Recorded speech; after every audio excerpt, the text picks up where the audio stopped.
The worst decision Ethan Hale had ever made in his entire adult life traced all the way back to a casual alumni mixer raffle 3 years prior. A meaningless promotional sweepstakes hosted by a local business incubator's so-called entrepreneur support program. The grand prize package advertised complimentary, limited liability company registration paired with 12 full months of outsourced bookkeeping services, 0 hidden fees or mandatory follow-up commitments listed on the entry slip's fine print.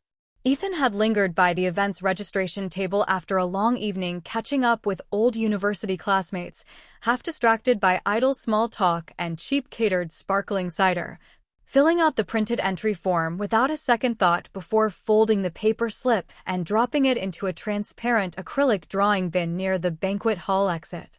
He had not entertained a single genuine expectation of winning the random drawing. The whole contest struck him as nothing more than a generic marketing gimmick designed to harvest personal contact data from young professionals in attendance. What he never could have predicted that night was the hidden camera propped atop the table's decorative floral centerpiece, quietly snapping high-resolution photographs of every completed entry form the moment attendees stepped away from the table. Every digit of his government-issued identification number, full legal name, residential street address, and personal cell phone number had been permanently stored in an anonymous criminal syndicate's encrypted database before he even exited the venue's glass front doors. 3 full calendar years slipped past in a blur of sprinted project deadlines, back-to-back product release cycles, and routine office overtime shifts at Nova AI Tech, the software firm where Ethan had spent the last 5 years building his career as a senior product lead. It was a crisp mid-October Tuesday when he stood frozen outside the Human Resources Director's glass-walled office, fingertips white-knuckled around a crumpled printed copy of his internal promotion eligibility paperwork, about to sit through the final stage of executive-level background vetting required to secure the company's vacant director role. He had poured 5 grueling years into proving his professional worth to Nova's leadership team, outperforming every peer candidate in cross-department project benchmarks and cross-functional product rollouts. Yet the comprehensive background investigation report waiting inside that office contained a devastating revelation Ethan could not have fathomed even in his darkest paranoid daydreams.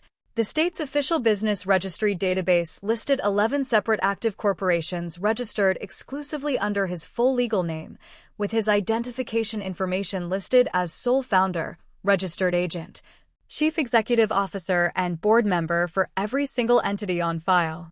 Ethan had 0 prior knowledge of any of these shell companies. Not a single shred of paperwork or corporate communication had ever crossed his desk or landed in his personal mailbox over those 3 long years. Ethan Hale turned 32 that fall, clocking exactly 5 consecutive years of full-time employment as a senior product manager at Nova AI Technology, a fast-growing artificial intelligence software startup headquartered in the downtown Metropolitan Innovation District. The prior month, he had competed against 7 other internal team leads in a grueling cross-department promotion contest, delivering 3 rounds of executive pitch presentations, data-driven product growth forecasts, and live user testing analysis to the company's board of directors before emerging as the sole selected candidate for the vacant product director position. The promotion package promised a 100% base salary increase, multi-year performance stock options, full authority to build and oversee a dedicated 20-person internal product development team, and a private corner office overlooking the city's central skyline, every career milestone Ethan had spent half a decade relentlessly chasing. The final administrative hurdle standing between him and the executive title was an exhaustive third-party background screening process mandated by Nova's corporate board for all director-tier promotions.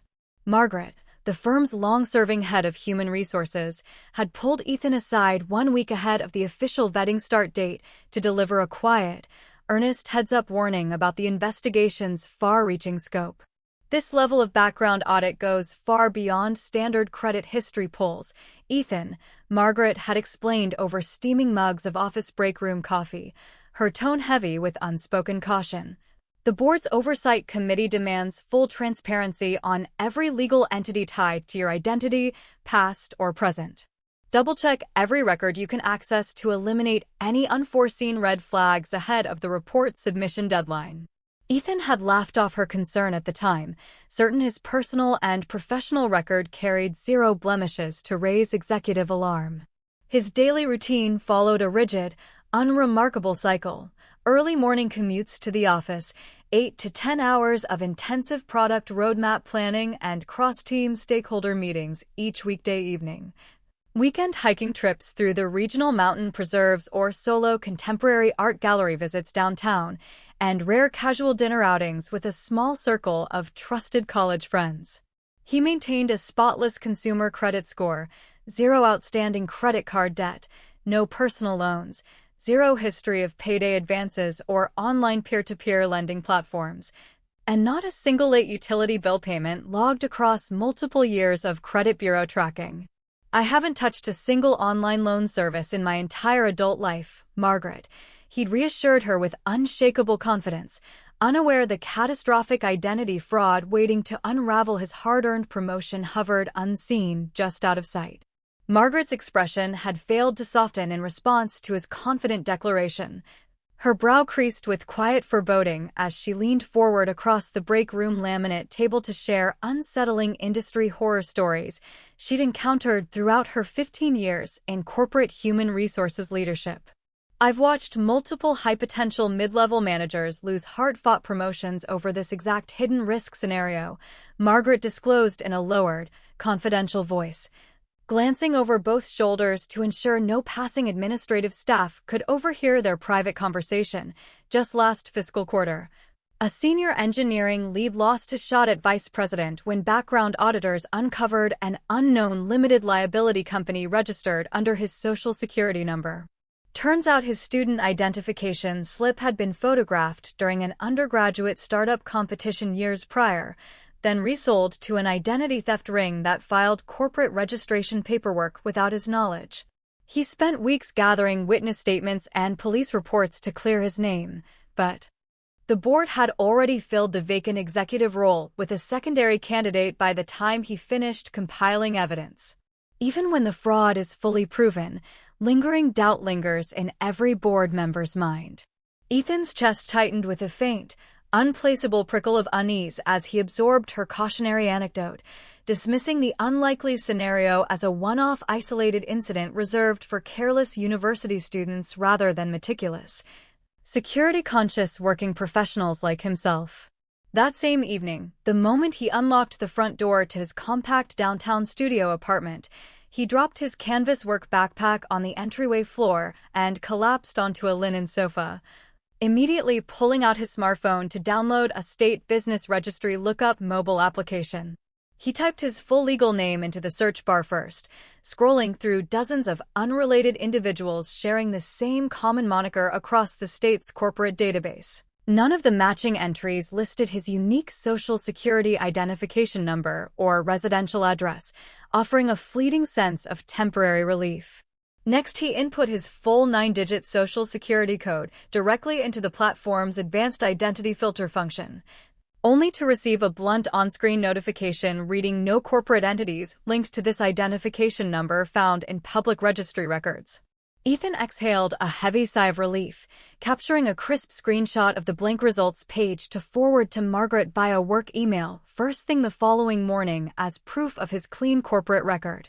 He had already begun locking the mobile application and preparing to power down his device when a stray half-forgotten memory flickered through the back of his mind, sharp enough to freeze his fingers hovering over the screen's shutdown icon.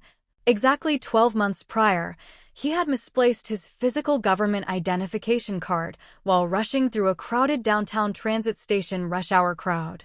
The loss had occurred on a Thursday evening, and he had submitted an official replacement request at the regional DMV office bright and early the very next morning, yet between the moment the card slipped from his wallet and the issuance of a new printed ID, nearly 24 uninterrupted hours had passed where his full identity credentials existed circulating through public transit's unmonitored lost and found storage lockers. 24 hours, Ethan thought silently. a cold weight settling low in his stomach as he mentally tallied every malicious act an identity theft syndicate could accomplish with unrestricted access to a stolen driver's license during that unaccounted-for window of time. He reopened the registry lookup application without hesitation, testing an obscure alternative search trick he'd stumbled across buried within a deep-dive online consumer protection forum months prior. Input the first 8 digits of his social security number, followed by manually cycling through every possible single-digit validation check digit at the end of the identification sequence, bypassing certain basic data masking protocols built into the app's standard search algorithm. The extended, repetitive search process consumed nearly 40 minutes of his evening, cycling through every numerical permutation without returning a single matching corporate registration linked to his identity. The lingering spike of anxiety embedded deep within his chest refused to fade away entirely. However, a tiny, nagging splinter of doubt had burrowed itself beneath his rational logic, impossible to fully extract with a simple mobile app search alone. The following day fell on a Friday, and Ethan submitted a formal half-day remote work request to his product team manager. Driving 30 minutes across the Metropolitan District to the State Municipal Administrative Service Complex housing the Regional Department of Business Registration Public Self-Service Terminals, he presented his valid replacement government identification card to the kiosk's built-in biometric scanner, waiting as the touchscreen interface loaded his full legal identity profile and pulled every corporate entity officially registered under his social security number. Line 1, Line 2, Line 3. He counted each distinct corporate listing scrolling vertically across the backlit monitor's surface, his pulse hammering faster with every new entry that populated the screen. 11 separate active, limited liability corporations stared back at him, all legally tied to his stolen personal identification data. Ethan's brain short-circuited for a split second, convinced the public registry system had glitched and pulled an unrelated citizen's corporate records into his identity profile. He fully exited the identity lookup portal, rebooting the touchscreen terminal from scratch before rescanning his ID card and rerunning the exact search parameters once more. Identical 11 business entries appeared without alteration. He abandoned the first kiosk entirely, walking 20 feet down the polished linoleum hallway to a second identical self-service machine and repeating the full identity verification process a third time. The unshifting list of 11 shell companies persisted on screen, irrefutable, legally documented fact. Ethan's fingertips trembled so violently he could barely tap the monitor's hyperlinked business names to pull up each entity's full filing records one by one. Cold sweat soaking through the back of his lightweight cotton button-down shirt as he scanned every damning line of official state paperwork. The first corporate listing he selected bore the registered trade name Voyage General Trading LLC, filed with a $200,000 initial capitalization figure. A remote industrial warehouse registration address, located in a suburban district Ethan had never visited in his life. Every official corporate title fell exclusively to his stolen identity: sole founding member, registered agent, chief executive officer, and board director. With the initial state filing date marked 2 full years prior on a mid-March calendar date, he could not recall any business-related activity taking place. The second entity's registered moniker Nova Overseas Commerce LLC mirrored the official brand name of Ethan's own employer Nova AI Tech, with only a 2-word lexical difference. Its $100,000 capitalization paperwork dated the previous July, again listing Ethan as the sole authorized legal representative with 0 additional listed shareholders or board oversight personnel. He clicked through each remaining corporate filing sequentially, one shell company after another: Ethan Hale E-commerce Partners, Summit Strategic Consulting, New Frontier Tech Development, Core Digital Solutions, Horizon Wholesale Supplies, Peak Logistics Group, Metro Digital Marketing, Central Industry Trading, and Core Telecom Services. Scanning the expansive permitted business activity ranges printed across each state filing document sent a fresh wave of dread crashing over Ethan's shoulders. Several of the registered entities held highly regulated industry licensing classifications requiring specialized government permits to operate legally. including prescription cosmetic wholesale distribution and premium value-added telecommunication service provision. Vertical markets. Ethan possessed zero formal industry knowledge or legitimate business licensing to conduct operations within. Every single one of the 11 shell corporations listed his stolen identification as sole legal signatory, granting him unilateral authority to execute binding commercial contracts, file annual tax returns, open corporate bank accounts, and incur unlimited business liability under state commercial statute. None of these elaborate corporate enterprises had ever been discussed, drafted, or authorized by Ethan at any point across the past 3 years of his professional life. He stood frozen amid the administrative center's bustling midday foot traffic, strangers rushing past him on all sides to submit tax filings and business registration paperwork, feeling as though he had been pulled into the center of an invisible, swirling legal vortex capable of swallowing his entire career and personal financial stability whole in a matter of days.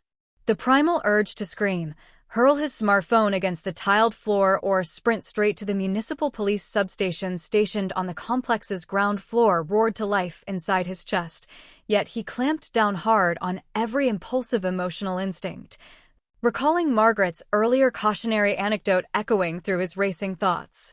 Even complete, fully proven identity theft offered zero guaranteed protection against executive board hesitation once background auditors flagged 11 corporate entities linked to his social security number.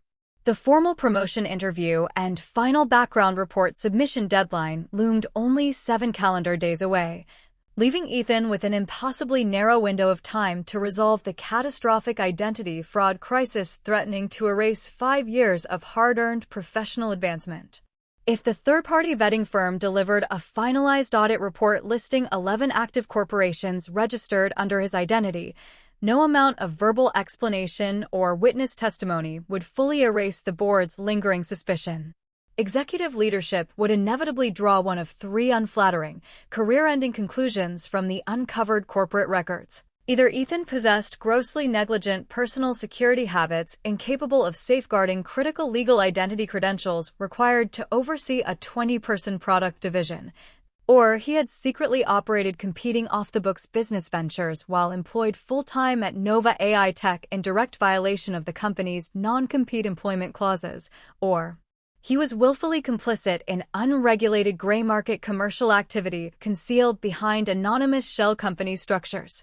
None of those 3 interpretations could be framed favorably before a risk-averse corporate board tasked with approving director-tier promotions amid a year of aggressive startup expansion and investor oversight scrutiny. Ethan drew a series of deep, stabilizing inhales, forcing his racing heartbeat to slow to a manageable rhythm as he retreated to a quiet, empty bench tucked into a far corner of the administrative center's waiting lobby. Pulling his smartphone from his slacks pocket and opening a blank digital note-taking document to log granular data on every fraudulent corporate entity he had uncovered that afternoon. He meticulously transcribed each shell company's official legal name, total registered capital value, physical filing address, full permitted business activity classifications, and exact state registration date line by line, building a comprehensive chronological archive of the identity fraud ring's criminal activity to reference moving forward. Once the exhaustive data logging process concluded, Ethan lingered on the lobby bench for close to 45 minutes, weighing 2 drastically divergent potential courses of action against one another, each path carrying its own unique set of time constraints and career risk variables. His initial intuitive response was immediate formal criminal identity theft reporting at the municipal police precinct, filing an official incident report with a sworn witness statement and securing a stamped police case reference number to submit alongside corrective corporate registry documentation to Nova's Human Resources Department and the third-party background auditing firm. Yet he rapidly calculated the bureaucratic timeline barriers standing in the way of this straightforward solution: official police case intake, assigned detective case review, formal cross-agency investigative coordination with state business registry officials, and finalized administrative identity fraud vacator rulings would require a minimum of 30 consecutive calendar days to complete. with complex multi-defendant white-collar criminal cases often dragging on for 6 months or longer before reaching a final administrative resolution.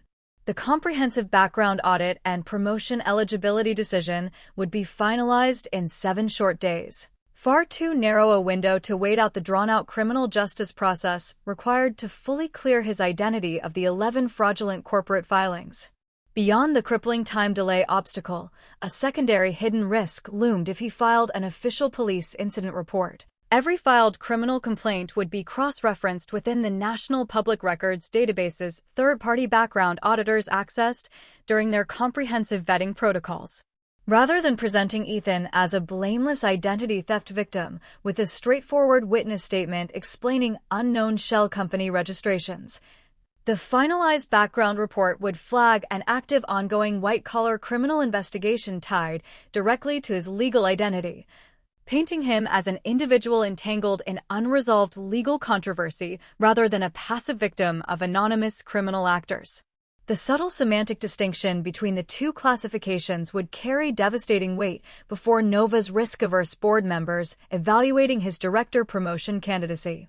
Ethan's gaze drifted out through the administrative center's floor-to-ceiling glass front windows, staring across a 6-lane urban arterial roadway at the gleaming modern glass high-rise housing Nova AI Tech's corporate global headquarters tower, mentally reconstructing the humiliating professional fallout he would endure if the board rejected his promotion application over the uncovered shell company records. He pictured awkward, closed-door one-on-one meetings with Margaret and the firm's chief human resources officer, the quiet pity etched across their faces as they delivered the bad news, alongside the smirks and whispered behind-his-back commentary from rival product leads who had competed against him for the vacant director role during the promotion pitch rounds. The professional humiliation alone proved unbearable to contemplate, pushing Ethan to brainstorm an unorthodox, legally permissible alternative strategy to dismantle the 11 fraudulent corporate registrations before the background audit deadline expired. He reopened the full list of shell company filings on his smartphone screen, re-examining the core legal designation printed atop every state registry document: Registered Legal Representative, Ethan Hale. Under the binding statutory language outlined within every state commercial filing statute, the individual listed as a corporation's sole registered legal agent holds unilateral executive authority over all corporate administrative actions, including formal dissolution and voluntary business closure filings. The shell companies had been fraudulently created using his stolen identity, yet within the official confines of the state's public business registry database, Ethan legally occupied full unilateral control over every corporate entity's administrative status. If the state recognized him as each firm's sole authorized signatory, he possessed the statutory right to initiate official voluntary dissolution proceedings for every one of the 11 fraudulent limited liability corporations without requiring cooperation from the anonymous criminal syndicate that had originally filed the registration paperwork. The radical, counterintuitive strategy solidified fully within Ethan's mind in that quiet lobby bench moment: delay filing formal police criminal reports temporarily. Instead, leverage his legal status as registered corporate agent to initiate mass voluntary dissolution filings for every shell company uncovered that afternoon. Once every fraudulent entity completed the mandatory state-mandated dissolution waiting periods and was fully removed from public registry databases, the 11 corporate listings would cease appearing on future background audit reports entirely, eliminating the core career-threatening red flag standing between him and the director promotion. He mentally mapped out the secondary risk contingency plan built into this unorthodox approach as well. If the anonymous identity theft ring behind the 11 shell companies detected mass dissolution filings and attempted to intervene via legal challenges or direct threatening contact, their deliberate criminal activity would be exposed, supplying Ethan with ironclad witness evidence and paper trails to submit to law enforcement officials for formal criminal prosecution down the line. Any hostile retaliation or legal pushback originating from the syndicate would serve as self-incriminating proof of their fraudulent corporate registration scheme, strengthening his eventual police case far more effectively than a generic identity theft witness statement filed with zero tangible suspect leads attached. Ethan folded his printed corporate registry printouts neatly and tucked them inside his canvas work backpack, rising from the lobby bench with a startling sense of cold, calculated clarity settling over every one of his tense shoulder muscles as he turned to exit the administrative complex and head for the downtown subway station stop directly across the arterial roadway. By the time he clocked back into Nova's corporate office that afternoon at 1:30 p.m., he had finalized his unalterable strategic decision: hold off on police identity theft reporting indefinitely. Instead, utilize his legal corporate agent authority to initiate mass voluntary dissolution filings for every fraudulent shell company registered under his stolen identity. Ethan possessed no formal legal background or postgraduate law degree, yet his 5 years of senior product management professional experience had honed a razor-sharp skill set for rapidly unpacking complex regulatory frameworks, breaking layered multi-step processes into sequential actionable milestones, and mapping out risk-mitigated execution roadmaps for high-stakes cross-functional projects. An identical analytical mindset he could deploy to navigate the state's corporate dissolution regulatory system without costly private attorney consultation fees. He dedicated the entirety of the weekend following his administrative center discovery to exhaustive self-directed legal research, scrolling through hundreds of pages of state business code statutes, official Secretary of State procedural handbooks, and verified Consumer Protection Forum threads detailing step-by-step corporate dissolution workflows for unauthorized identity fraud shell companies. 2 distinct formal dissolution pathways emerged from his deep-dive regulatory research: standard administrative corporate dissolution and streamlined simplified voluntary dissolution. Standard dissolution required forming an official corporate board liquidation committee, publishing mandatory multi-week public creditor notification notices within state-approved print media outlets, compiling exhaustive asset and liability audit reports, filing final federal and state business tax returns, and settling all outstanding corporate financial obligations before submitting formal closure paperwork to the Secretary of State's office. A full process requiring a minimum of 60 consecutive calendar days to reach final administrative approval, far too slow to resolve the background audit red flag within the 7-day promotion deadline window. The streamlined, simplified voluntary dissolution procedure offered drastically compressed regulatory timelines, restricted exclusively to limited liability corporations that could certify zero active commercial operations, zero outstanding vendor accounts payable balances, zero outstanding loan liabilities, and zero open tax filing arrears. Qualifying entities were only mandated to post a 20-day continuous public dissolution notice on the state's official online business registry portal prior to submitting finalized closure paperwork for administrative review and formal removal from public corporate databases. 20 calendar days of mandatory public notification waiting still failed to align perfectly with the 7-day background audit cutoff. Yet the condensed regulatory timeline represented a massive improvement over the 2-month standard dissolution process. Most critically, if Ethan could generate active, simplified dissolution public notice filings for all 11 fraudulent shell companies and forward screenshot proof of the active registry postings to Nova's Human Resources Department and third-party background auditors, the tangible paper trail of proactive corrective action would carry exponentially more persuasive evidentiary weight than a mere verbal victimhood explanation with no supporting official state documentation attached. While the background report would still temporarily flag the 11 corporate listings for the next 20 days until the dissolution notice window expired, formal active state filings demonstrating Ethan had voluntarily seized unilateral legal control to shut down every unauthorized entity would frame his response as responsible, decisive risk mitigation rather than negligent identity security mismanagement in the eyes of Nova's risk-focused executive board members.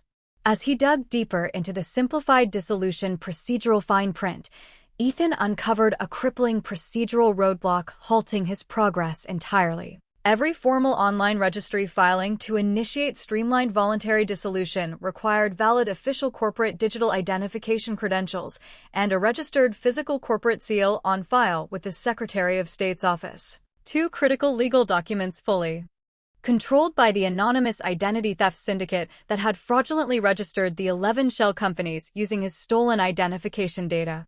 Without access to each entity's unique digital business login credentials and physical embossed corporate stamp, Ethan found himself locked out of every official online dissolution filing portal, unable to submit even the preliminary mandatory public notice postings required to begin the 20-day waiting window.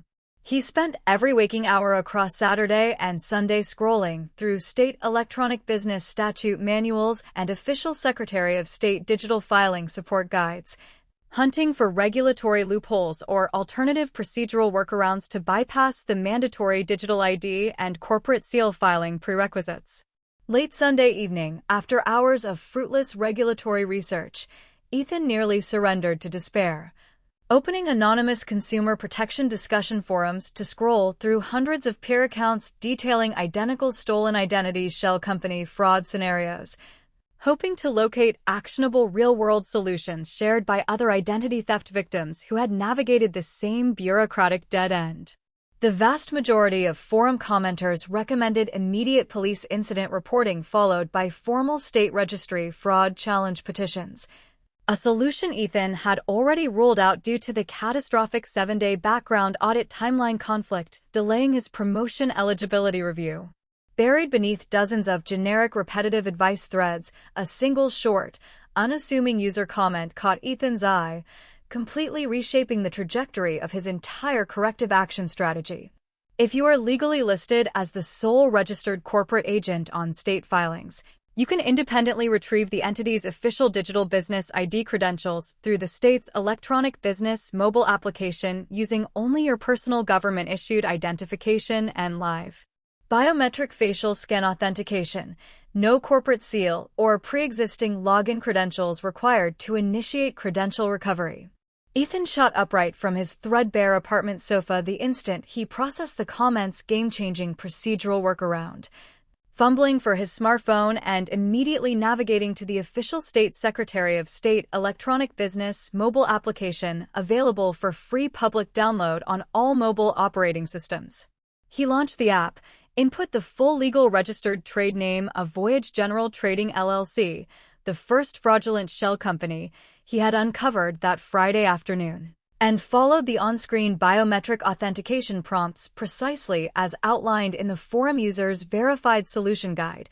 Position his face level with the device's front-facing camera, blink slowly on command, and part his lips slightly to complete live identity matching verification. 3 rapid seconds of biometric scanning elapsed before the application's on-screen notification banner flashed bold black text across the display: Registered Legal Representative Biometric Authentication Successful. Official electronic business identification credentials recovered and fully activated for Voyage General Trading LLC.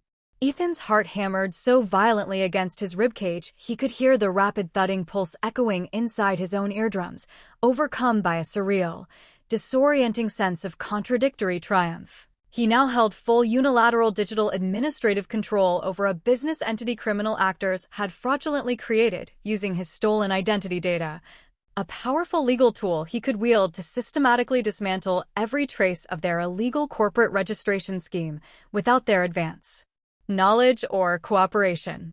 He dedicated every remaining hour of that Sunday night to repeating the identical biometric digital ID recovery workflow for each of the 11 fraudulent shell companies uncovered at the Municipal Administrative Center earlier that week. 9 of the 11 entities passed live facial biometric authentication without technical error, their unique official electronic business digital credentials successfully recovered and activated within the mobile application's secure encrypted storage portal. 2 of the shell companies returned persistent system error codes during repeated biometric scan attempts, likely due to corrupted initial registration data uploaded by the identity theft ring during their fraudulent filing process. leaving those two entities temporarily inaccessible for immediate, simplified dissolution notice postings until Ethan could research additional state registry challenge workarounds for their corrupted digital profiles. Once he held valid active electronic business login credentials for 9 separate fraudulent limited liability corporations, Ethan navigated each entity's dedicated online state registry filing dashboard sequentially. Selecting the simplified voluntary dissolution public notice submission tab, filling out every mandatory standardized state form field with accurate corporate identifying data, and submitting each filing to the Secretary of State's live online portal one after another until the first gray morning light filtered through his apartment's bedroom window blinds, marking 4 a.m. on Monday. Each successful filing generated an official state confirmation pop-up window reading Simplified Dissolution Public Notice, successfully posted. Mandatory 20-day waiting period now active. Voyage General Trading LLC became the first fraudulent shell company formally scheduled for administrative removal from public corporate databases. The countdown timer for mandatory creditor notification ticking down day by day within the state's live public registry portal. Ethan continued cycling through each recoverable entity's digital dashboard without pause, submitting 8 additional streamlined dissolution public notices before sunrise. 9 fraudulent corporations total now locked into official 20-day dissolution waiting cycles, tracked permanently within state government public records. As he stared at the mobile application's dashboard displaying 9 separate active dissolution countdown timers lined vertically across the screen, a quiet, calculated sense of guarded relief washed over him. Tempered by lingering cautious awareness of the inevitable retaliation he would likely trigger once the anonymous identity theft syndicate behind the 11 shell companies discovered his mass dissolution filing campaign underway. Every simplified dissolution public notice posted to the state's official online business registry existed as fully unrestricted public record accessible to any individual conducting corporate database searches without login or credential barriers. The criminal actors who had fraudulently registered the 9 active shell corporations would inevitably run routine quarterly corporate status audits to monitor their network of stolen identity business entities, at which point they would immediately spot Ethan's unilateral dissolution filings and recognize the coordinated threat to their gray market commercial operations built atop his compromised identity data. Ethan could not predict the exact form of retaliation the syndicate would deploy once they uncovered his corrective administrative action, yet he had pre-built a complete contingency response framework into his long-term strategic roadmap.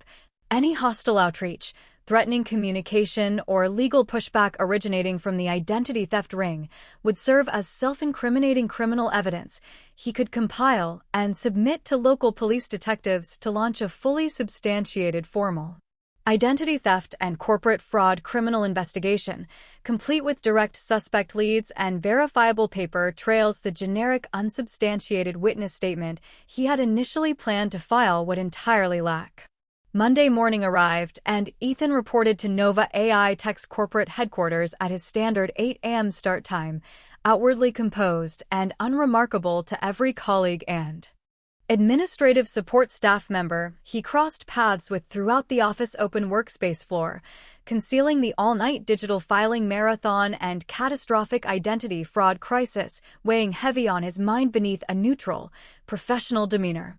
Margaret crossed the open cubicle aisle mid-morning to greet him with a casual friendly smile, commenting on his noticeably exhausted facial features and faint dark under-eye circles visible beneath his tired eyes. "You look like you pulled a marathon weekend shift crunching product roadmap deliverables, Ethan. Did the Q4 user testing data analysis keep you up half the night?" Margaret inquired, genuine concern softening her vocal inflection as she paused beside his workstation partition. Ethan offered a brief, vague non-committal smile to deflect detailed follow-up questioning. Unwilling to disclose the unfolding identity fraud crisis to human resources prior to solidifying complete corrective administrative filings for all 11 shell companies. "Just a few late-night personal administrative errands I needed to finalize over the weekend. Nothing work-related to worry about," he replied smoothly. redirecting the conversation to upcoming cross-functional product launch planning meetings to steer Margaret's attention away from his off-hours personal struggles for the time being. He logged into his primary corporate work email platform every hour on the hour throughout the workday, cross-referencing the unique digital business email addresses linked to each fraudulent shell company's recovered electronic business credentials. Access credentials he had also successfully reset via the state's mobile application during Sunday night's digital ID recovery process, monitoring for incoming correspondence originating from the identity theft syndicate's network of affiliated contacts or third-party creditors tied to the 9 entities now locked into dissolution waiting cycles. The first 3 consecutive workdays passed in complete, unbroken silence. 0 unsolicited emails, anonymous phone calls, or mailed physical correspondence arriving to alert Ethan that the criminal ring had detected his mass dissolution filing campaign against their stolen identity shell companies. The 9 active simplified dissolution public notices remained live and unchallenged on the state's public registry portal, their 20-day countdown timers steadily ticking downward without a single creditor objection filing submitted against any of the 9 fraudulent corporations to interrupt the streamlined administrative closure process. Ethan grew cautiously optimistic the syndicate might overlook his unilateral corrective filings entirely amid their vast network of stolen identity shell companies registered across dozens of other unwitting victim identities, until the 4th workday following his all-night digital filing marathon brought an unmarked, unsolicited email landing directly within Voyage General Trading LLC's recovered corporate email inbox. The single-line message devoid of greeting or closing salutation reading, simply, "Who are you?" Ethan stared at the brief, cryptic electronic communication for several long minutes, mentally weighing every potential response framing capable of establishing clear legal standing without exposing personal vulnerability or revealing premature panic to the anonymous sender behind the message. He elected to delay any reply for a full 24-hour cooling-off window, using the intervening day to compile additional state registry filing screenshots and official electronic business credential recovery confirmation documents to fortify his evidentiary paper trail prior to initiating direct written correspondence with the unknown party monitoring the fraudulent shell companies. Exactly 24 hours after the unmarked cryptic email arrived in Voyage General Trading's corporate inbox, Ethan drafted a concise, formally neutral written response grounded entirely in verifiable state commercial statute language, eliminating all emotional framing or unsubstantiated accusatory rhetoric to avoid granting the anonymous sender leverage to twist his words into counter-legal arguments down the line. "I serve as the sole registered legal representative for Voyage General Trading LLC per all filed State Secretary of State Corporate Registry documentation," the email text read line by line. "I have initiated formal simplified voluntary dissolution public notice filings in full compliance with all applicable state business administrative statutes. Should any legitimate creditor or authorized corporate stakeholder hold outstanding financial claims against this entity, all formal objection filings must be submitted through the official State Secretary of State online registry portal prior to the expiration of the mandatory 20-day public notification waiting period to receive administrative review. All other forms of informal off-platform outreach carry no recognized legal standing under state commercial code provisions. Sincerely, Ethan Hale, Registered Legal Representative Voyage General Trading LLC." He sent the carefully calibrated neutral reply without attaching additional evidentiary screenshots, waiting less than 30 full minutes for a local metropolitan area code cell phone number to ring his personal smartphone line, the caller identification screen displaying no saved contact name or associated business entity label to trace the unknown party's identity back to the syndicate's core operation headquarters. Ethan accepted the incoming call, holding the device to his ear with steady, deliberately modulated vocal inflection to mask the quiet adrenaline spike surging through his nervous system. "This is Ethan Hale speaking," he stated flat, no extra conversational pleasantries appended to his opening greeting. A low, graveled male voice resonated through the phone's earpiece speaker, the speaker's speech pattern slow and measured, clearly intentional in its attempt to project menacing, restrained intimidation without crossing into overt criminal threat language capable of generating police-reportable witness evidence. You know exactly who's reaching out to contact you. Hail, the unidentified male caller began, his tone laced with thinly veiled, suppressed hostility. We've tracked every single simplified dissolution public notice filing you've posted across 9 separate corporate registries over this past weekend. You think this little self-directed administrative cleanup project is some harmless game of bureaucratic paperwork fill-in-the-blanks?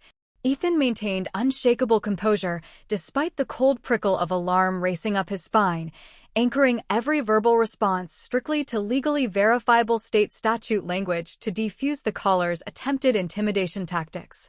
Every public dissolution filing I have submitted adheres 100% to the full scope of unilateral legal authority granted to a corporation's sole registered legal representative under State Commercial Registry Code, he explained evenly. Any individual with legitimate vested financial interest in these 9 limited liability corporations retains full statutory right to file formal creditor objection paperwork via the state's official online business registry portal prior to the 20-day notification window expiring. Off-phone verbal intimidation carries no weight within formal administrative or judicial proceedings.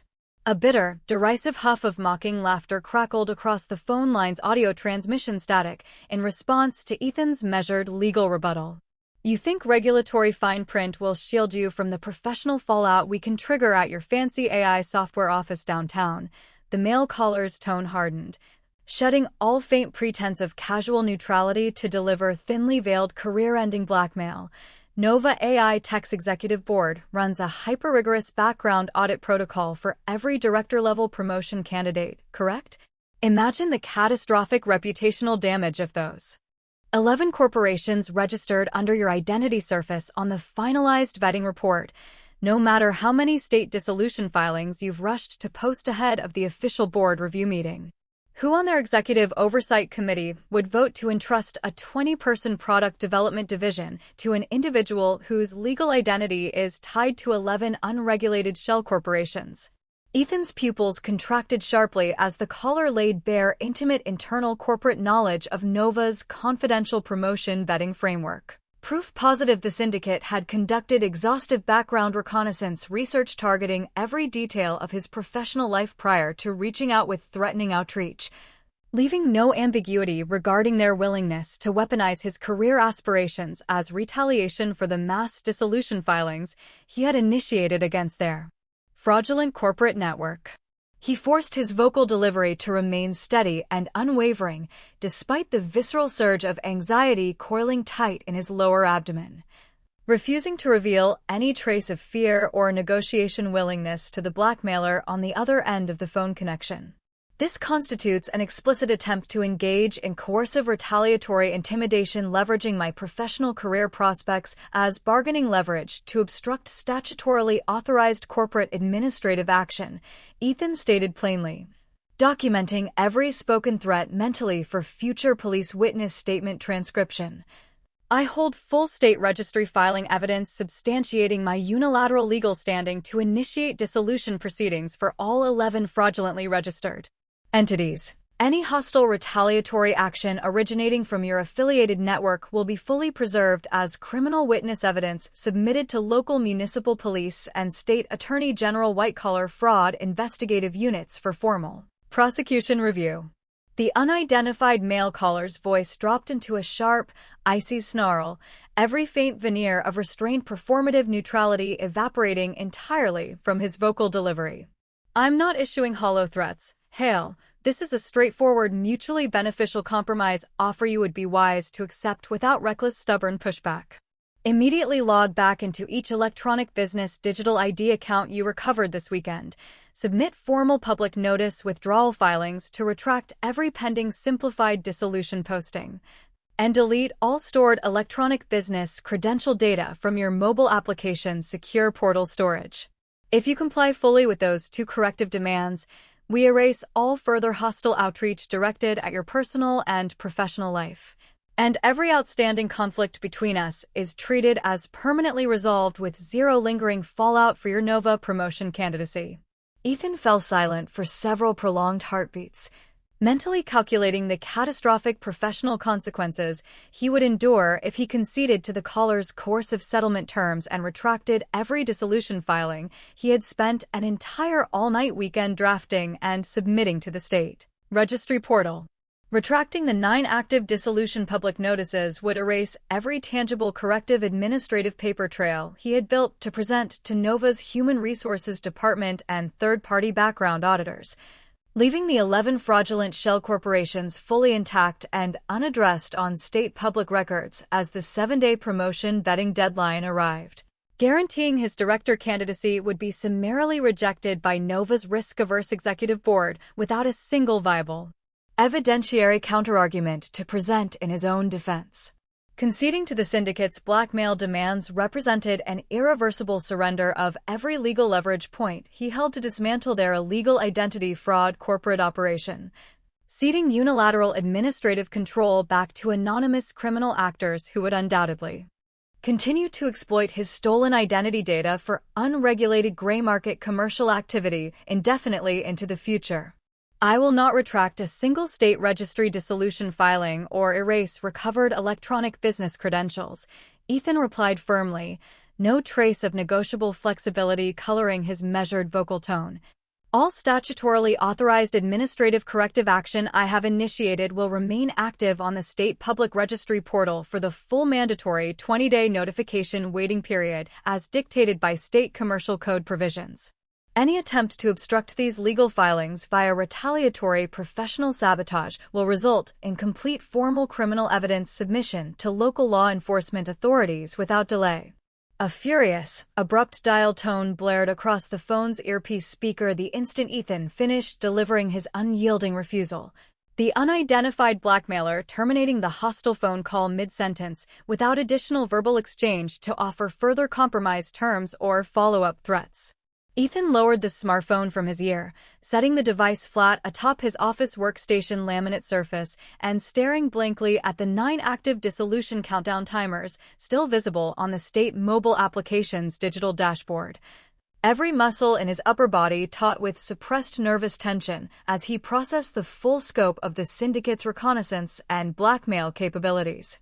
Their advanced intelligence-gathering efforts had unearthed granular, confidential details of his internal Nova promotion candidacy and background audit timeline, confirming the criminal ring possessed comprehensive surveillance resources to monitor every facet of his personal and professional life at will. Yet their calculated blackmail attempt inadvertently handed Ethan a critical evidentiary advantage the generic identity theft witness statement he had initially planned to file would never have contained. Direct verbal admission of coordinated corporate fraud and coercive retaliatory intimidation originating from the syndicate's core operational leadership. Captured within the complete audio recording he had quietly activated on his smartphone's call capture feature the instant the unknown caller's number first appeared on the incoming call display screen. The blackmail call's full audio transcript and stored digital recording now stood as ironclad prosecutable evidence linking the anonymous criminal actors to the 11 fraudulent shell companies registered under his stolen identity data, eliminating the generic, unsubstantiated witness testimony limitations that would have weakened a premature police incident report filed without suspect leads or recorded hostile outreach evidence attached. The longer Ethan allowed the 9 active simplified dissolution public notices to run their full 20-day mandatory waiting cycles without retracting any filings, the more extensive paper trail of self-incriminating retaliatory action the syndicate would inadvertently generate against their own criminal enterprise, strengthening every component of his future formal criminal investigation submission to local police white-collar fraud detectives.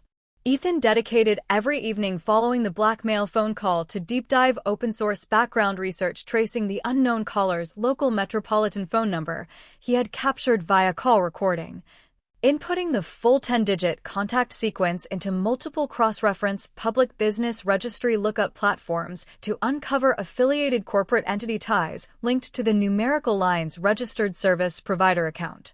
Multiple layers of cross-reference public filing data trace the anonymous blackmailer's phone line back to a regional corporate administrative outsourcing firm operating under the state-registered trade name Apex Enterprise Support Solutions, LLC, a business entity specializing in third-party startup registration filing, outsourced monthly tax preparation, and confidential small business financial advisory service packages for local metropolitan microenterprises. Ethan navigated Apex Enterprise Support's full state corporate filing records next, cross-referencing every listed affiliated subcontractor, freelance field agent, and independent client contact logged within the firm's annual disclosure documents to cross-match names against the 11 fraudulent shell companies, listed secondary minority shareholders, and authorized third-party filing signatories uncovered during his Municipal Administrative Center research Friday afternoon.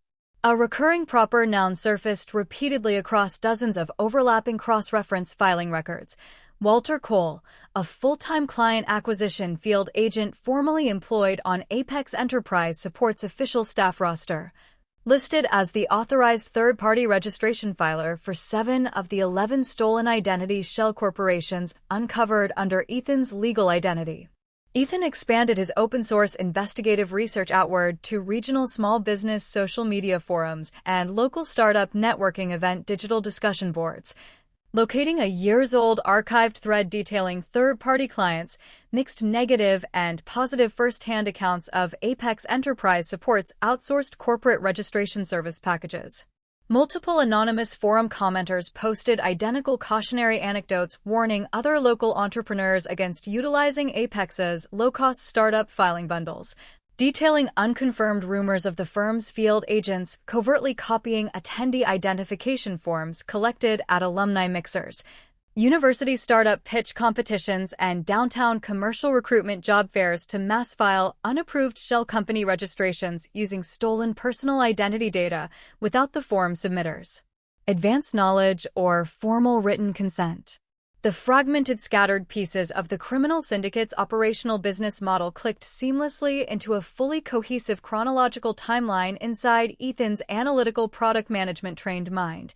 Apex Enterprise Support's field agent Walter Cole operated as the primary frontline data harvester, tasked with attending every regional professional networking event, alumni mixer, and entrepreneurial contest to distribute free corporate registration raffle entry slips requiring attendees to input full legal name, government identification numbers, and residential contact data, surreptitiously photographing every completed paper form with hidden portable camera equipment the moment participants stepped away from event registration tables.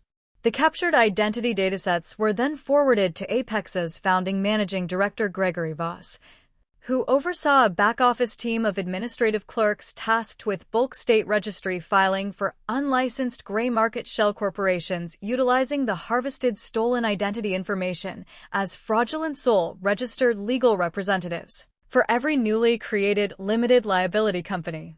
Once each stolen identity shell corporation completed its state registration filing process, Walter Cole would hand off full administrative control to a network of freelance field operatives led by a secondary syndicate associate named Samuel Reed, who utilized the anonymous shell entities to execute unregulated private high-interest peer-to-peer lending schemes targeting inexperienced local small business proprietors desperate for fast working capital injections to fund startup operational overhead costs. Samuel Reed would present prospective lending clients with official state corporate registry printouts listing legitimate-sounding business entities as collateral holding vehicles, convincing unsuspecting borrowers to sign unsecured $30,000 and $60,000 personal promissory notes under the false pretense of fully licensed commercial lending operations. Once Reed secured the borrowed capital funds from unwitting private lenders, he would sever all direct communication with the debtor parties, leaving the fraudulent shell corporations registered under stolen identities listed as the official outstanding liability holders on every signed promissory note, shifting all formal legal debt collection responsibility onto unwitting identity theft victims like Ethan, who possessed zero advance knowledge of the loan transactions executed in their names. The full-layered criminal enterprise operated as a perfectly insulated liability shield for every core syndicate leadership member. Walter Cole harvested unconsented identity data. Gregory Voss managed bulk fraudulent corporate registrations via Apex Enterprise supports official licensed administrative outsourcing business to avoid direct law enforcement scrutiny. And Samuel Reed conducted unregulated predatory private lending utilizing the anonymous stolen identity shell corporations as disposable liability buffer entities. Every formal state legal document redirecting all outstanding debt and corporate regulatory accountability back to unwitting identity theft victims with no personal ties to the syndicate's illegal revenue-generating operations whatsoever. Ethan processed the full scope of the syndicate's meticulously insulated criminal business model with a cold, detached analytical clarity honed across half a decade of cross-functional product risk assessment work.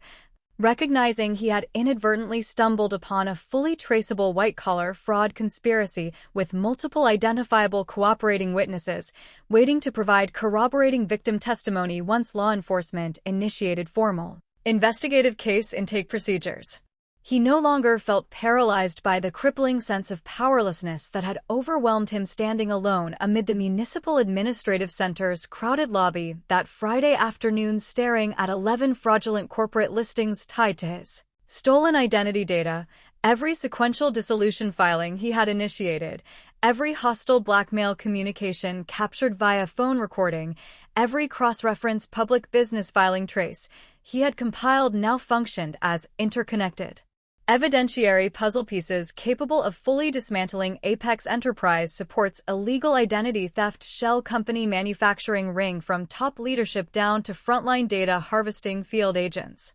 42 calendar days following the initial simplified dissolution public notice postings Ethan had submitted late Sunday night.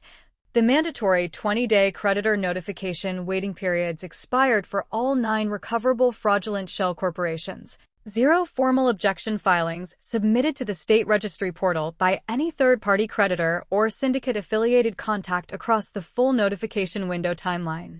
On the 43rd day after his all-night digital credential recovery marathon, Ethan received a formal printed mailed correspondence packet from the State Secretary of State's Official Business Registry Division, containing certified administrative documents confirming all 9 eligible fraudulent limited liability corporations had completed full streamlined voluntary dissolution processing and been permanently expunged from every public corporate database maintained by the state government.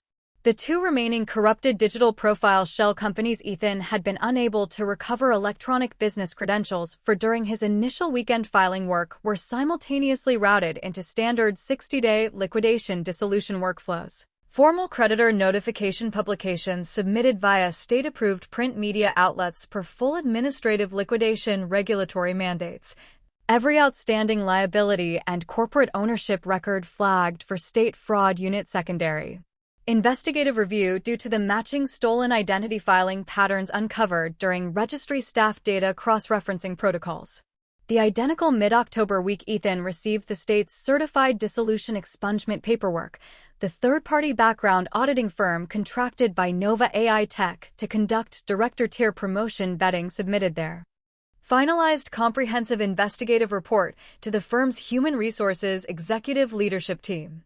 The formal audit document included full supplementary evidentiary addenda containing screenshots of Ethan's active state registry dissolution public notice filings, certified Secretary of State administrative expungement correspondence, and a detailed written witness statement from Ethan outlining the full identity theft timeline, complete with attached digital audio recording transcripts from the anonymous blackmail phone call the syndicate's field supervisor had placed to threaten his promotion candidacy 1 week prior to the mandatory 20-day notification window's expiration. Margaret pulled Ethan aside into a closed-door private human resources conference room late one afternoon to hand over the full printed background audit binder and deliver the executive board's finalized promotion eligibility ruling. A quiet, genuine smile softening her usual professional administrative demeanor as she slid the thick-bound stack of official state registry filings and auditor investigative documentation across the polished oak conference table separating their 2 chairs.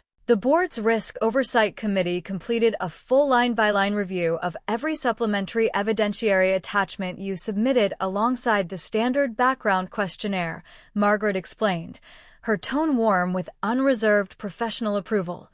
Our Chief Financial Officer and Head of Corporate Legal Counsel both submitted formal written feedback to the board chair stating your proactive, methodical corrective response to an extreme identity fraud scenario demonstrates exceptional crisis mitigation judgment and high-stakes decision-making aptitude. Precisely the leadership skill set we require for a product division director overseeing 20 cross-functional development staff members navigating tight multi-million-dollar product launch budget constraints.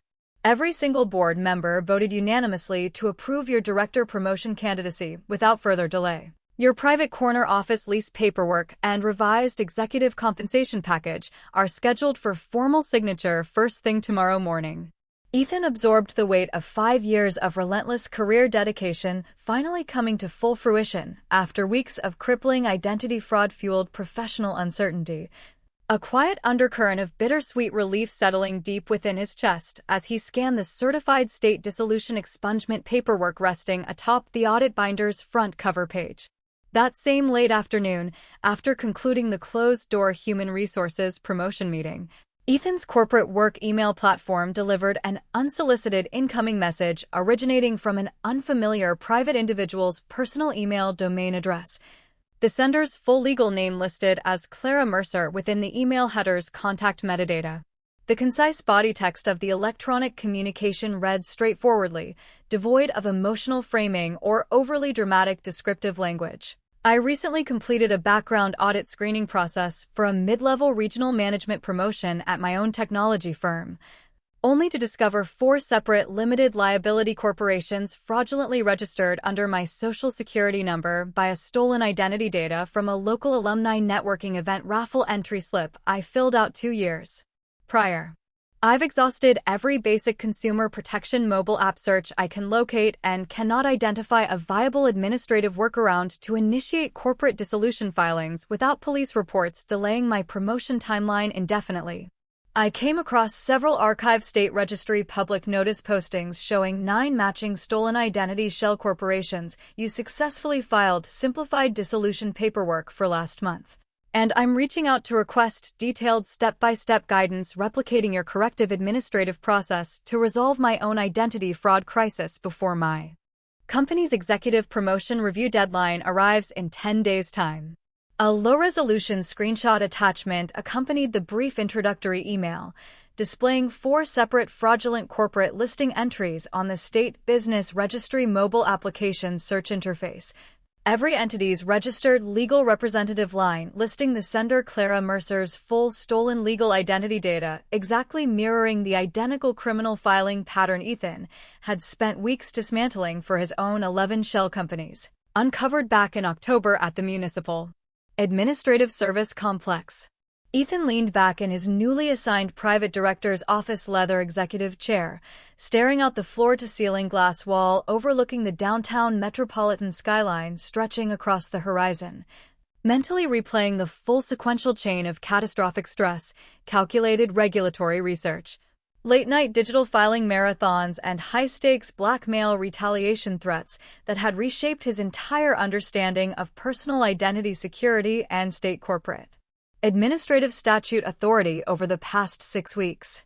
He typed out a measured, comprehensive step-by-step response email to Clara Mercer's incoming outreach request, breaking down every procedural workaround he had independently uncovered to bypass mandatory corporate seal and pre-existing login credential filing barriers via the state's electronic business mobile application biometric identity recovery workflow, interspersing critical timeline risk mitigation reminders drawn directly from his own first-hand identity fraud resolution experience to spare her the same career-threatening blackmail retaliation he had endured at the syndicate's hands the previous month.